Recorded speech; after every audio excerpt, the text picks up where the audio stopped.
അടുത്ത് നമുക്കൊരു പുതിന ചട്നി ഉണ്ടാക്കിയെടുക്കാം. അതിനായിട്ട് ഒരു കെട്ട് പുതിന ഞാൻ ഇവിടെ എടുത്തിട്ടുണ്ട്.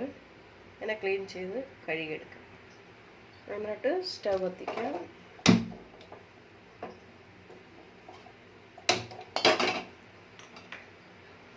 ചീനച്ചട്ടി അടുപ്പത്ത് വെച്ചിട്ടുണ്ട്.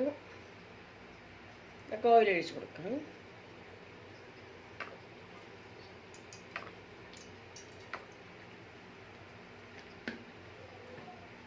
ഓയിലൊന്ന് ചൂടാകട്ടെ. അതിലോട്ട് കടലപ്പൊടി ഇട്ട് കൊടുക്കാം, ഉഴുന്നിട്ട് കൊടുക്കാം, വെളുത്തുള്ളി, ഇഞ്ചി 2-3 പീസ് എല്ലാം വരണ്ട് വരട്ടെ.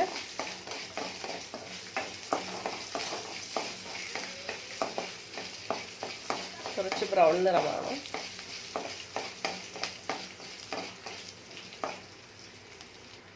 അതിലോട്ട് 2 പച്ചമുളക് ഇട്ട് കൊടുക്കാം.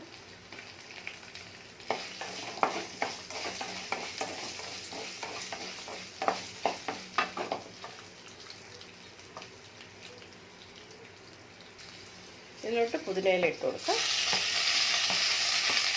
കുറച്ച് മല്ലിയില കൂടെ ഇതിൻ്റെ കൂടെ ആഡ് ചെയ്ത് ഒന്നാമത് വഴറ്റാം.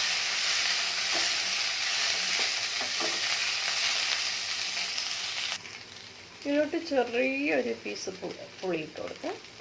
കായം ഇത് ഓപ്ഷണലാണ്. ഞാൻ ഒരു നുള്ളു കായം ഇട്ടിട്ടുണ്ട്.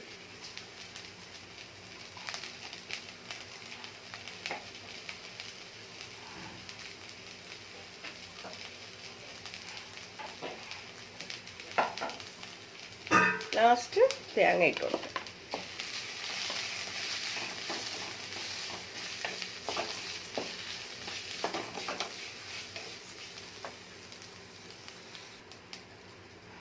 ലാസ്റ്റ് ഉപ്പിട്ട് കൊടുക്കാം, ആവശ്യത്തിന് ഉപ്പ്.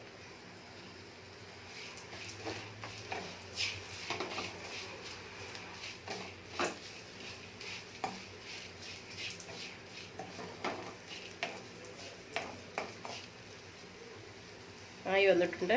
നമുക്കിതിനെ അരച്ചെടുത്ത് കൊണ്ടുവരാം. പുതിന ചട്നി റെഡി ആയിട്ടുണ്ട്. നമുക്ക് കടുക് താളിച്ചെടുക്കാം. ഓയിൽ ഒഴിച്ചു കൊടുക്കാം. ചൂടാകട്ടെ. കടുക് ഇട്ട് കൊടുക്കാം. കടുക് പൊട്ടിക്കഴിഞ്ഞ് വറ്റൽമുളക് ഇട്ട് കൊടുക്കാം. കറിയിലേക്ക് ഇട്ട് കൊടുക്കാം.